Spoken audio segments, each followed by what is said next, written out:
अब इसके साथ ही नाज़रीन आपको बताएं कि Raymond road Lahore alliance stop पर बेंजीन इको स्पोर्ट्स प्रोग्राम के पैसे ना मिलने की सूरत में खवातीन ने रोड को बंद कर दिया।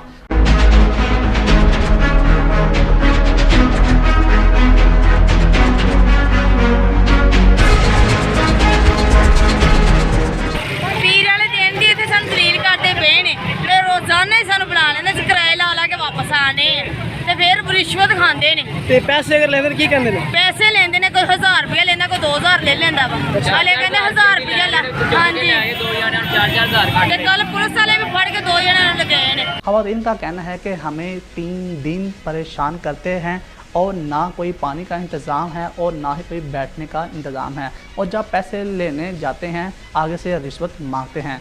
जब हमने पुलिस को इतला दी उन्होंने कोई हल नहीं निकाला, मजबूर होकर हमें रोड बंद करना पड़ा। लिहाजा हमारी IG पंजाब और आला हकाम से फौरी नोटिस लेने की अपील है।